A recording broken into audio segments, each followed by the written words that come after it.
মরে গেলেও এই তিনটি কথা স্ত্রীদেরকে কখনোই বলা উচিত নয়। প্রাচীন সময়ের কথা, এক নগরে গোপাল নামে এক ব্যক্তি ছিল।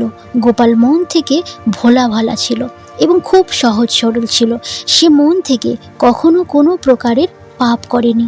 গোপালের স্ত্রী ছিল একদম পেট পাতলা স্বভাবের, আর গোপালের দুটো ছোট ছোট বাচ্চা ছিল। গোপাল তার স্ত্রীর থেকে কোনো কথা লুকাতো না। গোপাল ছিল তার বাড়ির একমাত্র রোজগার করা ব্যক্তি। যে নগরে গোপাল বসবাস করত ওই নগরে সবচেয়ে গরিব ছিল গোপাল। সে ছাড়া ওই নগরে এত গরিব কেউ ছিল না। ওই নগরে সবাই তাদের দারিদ্রতা নিয়ে মজা করত। গোপাল ওই নগরে যত বড় বড় শেঠ ছিল তাদের কাছে কাজ করত এবং তাদের গরু মহিষদের চড়াতো। ওই করে গোপালের সংসার চলত। তার থেকে দুই বেলা দুমুঠো খাবার জুটত। কিন্তু একদিন কোনো কারণে গোপাল যে শেঠের কাছে কাজ করত, ওই শেঠ গোপালকে ডাকেন এবং বলেন যে গোপাল, কাল থেকে তোমাকে আর এখানে আসার দরকার নেই, কারণ আমি তোমার জায়গায় অন্য কাউকে কাজে রেখে ফেলেছি। এই জন্যে তোমাকে আর রাখতে পারবো না। আর তোমার যে পিছনের মাসের টাকা বেতন আছে সেটা তুমি নিয়ে যেতে পারো এবং এখান থেকে তুমি যেতে পারো। এরপর গোপাল যে সেটের কাছে কাজ করত তার থেকে পিছনের মাসের বেতন নিয়ে সে বাড়িতে ফিরে আসে। গোপাল খুব দুঃখী হয়ে পড়ে। এরপর গোপাল যখন তার স্ত্রীর হাতে ওই অর্থ তুলে দেয় তখন তার স্ত্রী খুবই খুশি হয়েছিল। কিন্তু যখন তার স্ত্রীকে বলে আমার কাজ চলে গেছে, কাল থেকে আর আমি কাজে যেতে পারবো না, তখন তার স্ত্রী খুব দুঃখ পায়। ওই দিনের পর গোপাল তার ঘরের মধ্যে থাকতে শুরু করে, কারণ গোপালের কাছে এখন আর কোনো কাজ ছিল না। এরপর দেখতে দেখতে অনেকগুলো দিন কেটে যায়, কিন্তু গোপাল কোথাও কোনো কাজ পায় না। ঘরের মধ্যে জমানো অর্থগুলো ধীরে ধীরে খরচ হয়ে যায়। এবারে গোপাল এটা ভাবতে থাকে যে এরপর সংসার কিভাবে চলবে। আমার বাড়িতে রোজগার করা ব্যক্তি তো আমি একাই, আমাকে কিছু না কিছু তো করতে হবে, না হলে আমরা না খেতে পেয়ে মারা যাব। এরপর দেখতে দেখতে এইভাবে আরও কটা দিন কেটে যায়। এরপর এমন এক সময় আসে যখন গোপালের বাড়িতে খাওয়ার জন্য একটা দানাও থাকে না। এরপর গোপাল আর বেশি উদাস হয়ে পড়ে। মনে মনে সে নিজেকে দোষ দিতে থাকে। এরপর এমন একটা দিন আসে তাদের কিছু না খেয়ে শুয়ে পড়তে হয়। পরের দিন সকাল হতে গোপাল দূরে একটা জঙ্গলে কাঠ কাটতে চলে যায়। সেখানে ওই জঙ্গলে যখন গোপাল কাঠ কাটতে যায় তখন সে ওই জঙ্গলের মধ্যে এক মহাত্মাকে ধ্যান করতে দেখে, ধ্যান অবস্থায় বসে থাকতে দেখে। যখনই গোপাল ওই মহাত্মাকে দেখতে পায় তখনই সে তার কাছে যায়। গোপাল মহাত্মার কাছে যেতেই তিনি নিজের চোখ খুললেন। এরপর গোপাল ওই মহাত্মাকে প্রণাম করে তার চরণে লুটিয়ে পড়ে। মহাত্মা, হে গুরুদেব, আমার বাড়িতে খাবার জন্যে একটা দানাও নেই। আমার স্ত্রী, আমার বাচ্চারা ক্ষুধার জ্বালায় ছটফট করছে। দয়া করে আপনি এমন কোনো উপায় বলুন যাতে করে আমি আমার সংসার চালাতে পারি। এইভাবে অনুরোধ করার পর ওই মহাত্মা গোপালকে একবার খুব ভালোভাবে দেখে এবং ওই মহাত্মা এটা ভালোভাবে বুঝতে পারেন যে গোপাল খুবই সহজ সরল ব্যক্তি, যে আজ পর্যন্ত কখনোই কোনো পাপ করেনি। তার এই স্বভাবকে দেখে ওই মহাত্মা গোপালকে বলেন, হে পুত্র, আমি তোমাকে এমন একটা গাছের ব্যাপারে বলবো যেটা খুব অলৌকিক। তুমি ওই গাছের কাছে গিয়ে যা চাইবে তাই দেবে, তাই পাবে। আর যদি ওই গাছের একটা অংশ তুমি কেটে ফেলো তাহলে ওই অংশটি সোনায় বদলে যাবে। ওই গাছের সাহায্য নিয়ে তুমি তোমার ঘর পরিবার চালাতে পারবে, তুমি তোমার দারিদ্রতা দূর করতে পারবে। এর সঙ্গে সঙ্গে ওই মহাত্মা গোপালকে এটাও বলেন, যদি তুমি এই কথাকে কোনো ব্যক্তিকে বা কোনো স্ত্রীকে বলো তাহলে ওই গাছ তোমাকে কোনোভাবেই সাহায্য করবে না, তোমাকে সব কিছু দেওয়া বন্ধ করে দেবে। সহজ সরল গোপাল মহাত্মার বলা ওই গাছের কাছে যায়। সেখানে গিয়ে গোপাল তার বাচ্চা এবং স্ত্রীর কথা মনে পড়ে। সব থেকে প্রথমে ওই গাছ থেকে সে এক বস্তা চাল চাইল। যখনই গোপাল ওই গাছ থেকে এক বস্তা চাল চাইল, তখনই অলৌকিকভাবে এক বস্তা চাল তার সামনে এসে পড়ে। গোপাল ওই চাল নিয়ে ঘরে নিয়ে যায়। তারপর ওই চাল রান্না করে গোপাল তার স্ত্রী এবং বাচ্চাদের নিয়ে পেট ভরে খায়। ওই দিন গোপাল তার স্ত্রীকে এটা বলেনি যে ওই চাল সে কোথা থেকে নিয়ে এসেছে। পরের দিন গোপাল যখন ওই বৃক্ষের কাছে যায়, তখন সে ওই গাছ থেকে 5টা সোনার মুদ্রা চেয়ে ফেলে এবং তখনই ওটা অলৌকিকভাবে ওই গাছ থেকে সোনার মুদ্রা হয়ে ঝরে পড়ে। গোপাল ওই 5টি সোনার মুদ্রা পেয়ে খুবই খুশি হয়ে পড়ে এবং সে তার ঘরে চলে যায় ওই মুদ্রাগুলোকে নিয়ে। বাড়িতে এসে সে তার স্ত্রীর হাতে ওই 5টি সোনার মুদ্রা তুলে দেয়। এটা দেখে তার স্ত্রী খুব খুশি হয়।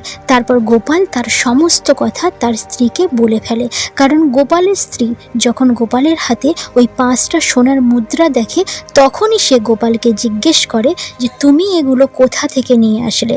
এই জন্যে গোপাল তার স্ত্রীকে সমস্ত কথা খুলে বলে ফেলে, কোনো কথা লুকায়নি।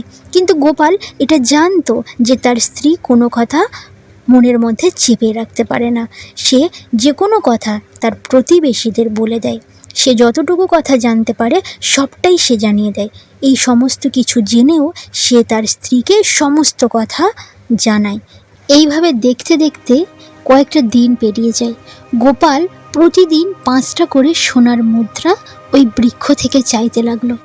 একদিন গোপাল ওই বৃক্ষ থেকে প্রায় কয়েক হাজার সোনার মুদ্রা চেয়ে বসলো, আর তার চাওয়ার সঙ্গে সঙ্গে একটা বস্তা ভর্তির সোনার মুদ্রা গোপালের সামনে এসে পড়ে। গোপাল ওই সোনার মুদ্রা নিয়ে নিজের বলদের পিঠে করে বাড়ি নিয়ে আসে। ওই সোনার মুদ্রা পেয়ে, ওই সিদ্ধ মহাত্মার আশীর্বাদ পেয়ে গোপাল দেখতে দেখতে অনেক ধনী হয়ে ওঠে। গোপালের কাছে এখন অনেক ধনসম্পদ ছিল। গোপাল যে শেঠের কাছে কাজ করত, ওই শেঠের থেকেও অনেক বেশি ধনী হয়ে উঠল। এই সমস্ত কিছু দেখে ওই নগরের সমস্ত লোকেরা অবাক হয়ে পড়ে এবং তারা চিন্তা করতে থাকে যে এই সরল সাদাসিধে গোপাল কিভাবে এত ধনসম্পত্তির মালিক হয়ে উঠল, কিভাবে এত ধনী হয়ে উঠল। গোপালকে যদি কেউ এই ব্যাপারে জিজ্ঞেস করতো যে তুমি এত ধনসম্পদ কোথায় পেলে, তখন গোপাল কাউকে সত্যি কথা বলতো না, কারণ গোপালকে এই ব্যাপারে অন্য কাউকে বলতে বারণ করেছিল। কিন্তু তারা গোপালকে ছেড়ে এবারে গোপালের স্ত্রীকে এই ব্যাপারে জিজ্ঞাসা করতে শুরু করতে থাকে। আর আপনারা তো জানেন গোপালের স্ত্রী কোনো কথা চেপে রাখতে পারতো না, তাই সে ওই গ্রামবাসীকে সমস্ত কথা বলে ফেলে যে আসলে তার স্বামী কোথা থেকে এই ধনসম্পদ নিয়ে আসে। গোপাল যখন ওই বৃক্ষের কাছে মুদ্রা চাইতে যায়, তখন ওই বৃক্ষ গোপালকে কোনো ধন বা মুদ্রা দেয় না। গোপাল অনেকবার ওই বৃক্ষর কাছে চাইতে থাকে, কিন্তু তার বারবার চাওয়া সত্ত্বেও ওই বৃক্ষ তাকে আর কিছু দেয় না। গোপাল হতাশা হয়ে বাড়িতে ফিরে আসে। ওই দিন সে এই ব্যাপারে বেশি কিছু ভাবেনি, কিন্তু যখন দ্বিতীয় দিন গোপাল যখন ওই বৃক্ষের কাছে যায়, আর তখন ওই দিনও গোপাল ঘন্টার পর ঘন্টা ওই বৃক্ষ থেকে চায়, কিন্তু সে কিছুই পায় না। এরপর গোপাল ভাবতে ভাবতে আবার নিরাশা হয়ে বাড়ি ফিরে আসে। ফিরে এসে তার স্ত্রীকে বলে যে আজ ওই বৃক্ষ আমাকে ফিরিয়ে দিয়েছে। ওই বৃক্ষর কাছে আমি যখন কিছু চাইলাম, তখন ওই বৃক্ষ আমাকে কিচ্ছু দিল না। তুমি ওই বৃক্ষের ব্যাপারে কাউকে বলে দাওনি তো? গোপালের স্ত্রীর কোনো কথায় চাপা থাকে না, তাই কোনো সন্দেহ নয়। তারপর গোপালের স্ত্রী গোপালকে বলে, হ্যাঁ, যখন আমাকে সমস্ত গ্রামবাসীরা জিজ্ঞাসা করছিল যে এত ধনসম্পদ কোথা থেকে আসছে, তখন আমি সবাইকে বলে ফেলেছিলাম। নিজের স্ত্রীর কাছ থেকে এই কথা শুনে গোপাল বুঝে যায় এই সর্বনাশের আসল ব্যক্তি হলো আমার স্ত্রী। এরপর গোপাল তার নিজের স্ত্রীকে খুবই অপমান করে। তারপর এইভাবে তাদের দিন কাটতে থাকে। অনেক দিন কেটে যায়। গোপালের কাছে যে ধনসম্পদ ছিল সেগুলো আস্তে আস্তে শেষ হয়ে যায়। আর দেখতে দেখতে গোপাল আবার ধনী থেকে গরিবে পরিণত হয়। আরও কিছুদিন পরে যাওয়ার পর গোপালের অবস্থা আবার আগের মতো হয়ে যায়। গোপালের ঘরে আবার খাবার জন্যে কোনো দানা পানি নেই, সব শেষ হয়ে যায়। এরপর তারা সবাই যখন না খেয়ে শুয়ে পড়ে তখন গোপাল তার স্ত্রীকে দোষ দিতে থাকে এবং তাকে বলে যে এই সমস্ত কিছু তোমার জন্যই হয়েছে, যদি আমি তোমাকে না বলতাম তাহলে এই খারাপ দিন দেখতে হতো না। কিন্তু তখন আর আফসোস করে কি হবে, এখন অনেক দেরি হয়ে গেছে। এরপর গোপাল আবার সেই মহাত্মাকে খোঁজার জন্যে বেরিয়ে পড়ে, কিন্তু গোপাল ওই মহাত্মাকে জঙ্গলের কোথাও দেখতে পায় না। গোপাল তাকে ঘন্টার পর ঘন্টা খুঁজতে থাকে। কয়েক ঘন্টা পর অবশেষে গোপাল ওই মহাত্মাকে খুঁজে পায়। মহাত্মা দেখা পাওয়ার মাত্রেই গোপাল তার চরণে লুটিয়ে কাঁদতে শুরু করে, বলে, হে গুরুদেব, আমি এমন কি ভুল করে ফেলেছি যার জন্যে আপনি আমার থেকে রেগে আছেন? আপনি আমার দাতা, আপনি আমার বিধাতা। হে মহাত্মা, আপনি আমার একটি ভুলকে ক্ষমা করে দিন। আমার একটি ভুলের কারণে আমার বাচ্চারা ক্ষুধার জ্বালায় ছটফট করছে, এই জন্যে হে মহাত্মা আমাকে সাহায্য করুন। এরপর গোপালকে ওই মহাত্মা বলেন, যদি ওই ব্যাপার হয়ে থাকে তাহলে আমি তোমাকে ক্ষমা করে দিচ্ছি, কিন্তু আজ আমি তোমাকে একটা কথা বলতে চলেছি, আর আমার কথা হলো জীবনে কখনো এই 3টে কথা তুমি স্ত্রীকে বলবে না। এই 3টে কথা স্ত্রীকে বলা উচিত নয়। যে পুরুষ এই 3টে কথা তার স্ত্রীকে বলে ফেলে, ওই পুরুষ জীবনে সব সময়ের জন্যে দুঃখী থাকে, গরিব থাকে। এরপর মহাত্মা বলেন, আজ থেকে এই 3টে কথা তুমি যদি মেনে চলো তাহলে আবার তোমার ভালো দিন আসতে শুরু করবে, আর আবার তোমার কাছে এইভাবেই ধনসম্পদ আসতে শুরু করবে যেমন আগে ছিল। এরপর ওই মহাত্মা গোপালকে প্রথম কথা বলতে শুরু করেন। তিনি বলেন, প্রথম কথা হলো কখনো তার স্ত্রীকে নিজের উপার্জনের উৎস বা মাধ্যম জানানো উচিত নয়। কারণ আপনি যদি আপনার স্ত্রীকে উপার্জনের উৎস বা মাধ্যম জানিয়ে দেন তাহলে আপনার স্ত্রী ওই উপার্জনকে খরচা করতে বাধা দেয়, অর্থাৎ ওই অর্থকে কোনোভাবে খরচ করতে দেয় না। এর সঙ্গে ওই উপার্জনের ব্যাপারে সবাইকে বলে বেড়ায় আর নিজের প্রশংসা ভেবে লোকেদের বলে ফেলে, যার ক্ষতি একটা পুরুষকেই ভোগ করতে হয়।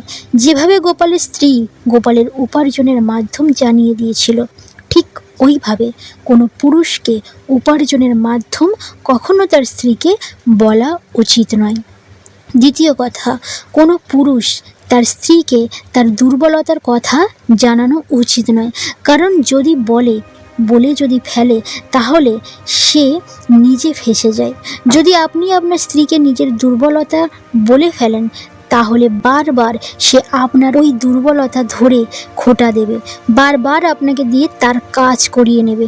ওই দুর্বলতার সূত্র ধরে সে আপনার কাছ থেকে সুবিধা ভোগ করবে। আর আপনি যদি আপনার স্ত্রীকে নিজের দুর্বলতার কথা বলে দেন তাহলে আপনি জীবনে সব সময় আফসোস করতে থাকবেন। এই জন্যে স্ত্রীকে তার দুর্বলতার কথা জানানো উচিত নয়। তৃতীয় কথা, কোনো পুরুষ তার জীবনে অপমান হওয়া কোনো কথা তার স্ত্রীকে বলা উচিত নয়। যদি কোনো পুরুষ তার স্ত্রীকে তার জীবনে ঘটে যাওয়া অপমানকে যদি বলে তাহলে সে কোনো ছোটোখাটো ঝগড়ায় আপনার স্ত্রী ওই অপমানের কথা বলে আপনাকে আরও সমস্যায় ফেলবে। কারণ স্ত্রীরা কর্ম এবং ধর্মের মধ্যে আবদ্ধ থাকে, এদের মনে নিজেদের ইচ্ছা লুকিয়ে থাকে এবং এরা নিজেদের কথা অন্যদের বলে ফেলে। এই জন্য যদি আপনি আপনার অপমানের কথা নিজের স্ত্রীকে বলে ফেলেন তাহলে আপনার ক্ষতি হবে। এই 3টি কথা কখনোই একজন স্ত্রীকে বলা উচিত নয়। এইভাবে ওই মহাত্মা গোপালকে এই 3টি মূল্যবান কথা জানিয়ে দেয়। তারপর গোপাল ওই মহাত্মার কথা শোনার পর বাড়িতে গিয়ে সে এই 3টি কথা ভালো করে মন দিয়ে পালন করে। এরপর দেখতে দেখতে গোপালের আবার ভালো দিন আসতে শুরু করে। এবার গোপাল আর আগের মতো ভুল করেনি, সে তার স্ত্রীকে কখনোই 3টি কথা বলে না। তো বন্ধুরা, এই গল্প শুনে আপনি কি বুঝলেন? অবশ্যই ভিডিওটা যদি আপনার ভালো লেগে থাকে লাইক করবেন, কমেন্ট করবেন এবং অবশ্যই ভিডিওটা বন্ধুদের সঙ্গে শেয়ার করবেন। আর যদি নতুন হয়ে থাকেন প্লিজ চ্যানেলটিকে সাবস্ক্রাইব করে পাশে থাকুন। আপনি অনেক অনেক ভালো থাকবেন, সুস্থ থাকবেন। ধন্যবাদ।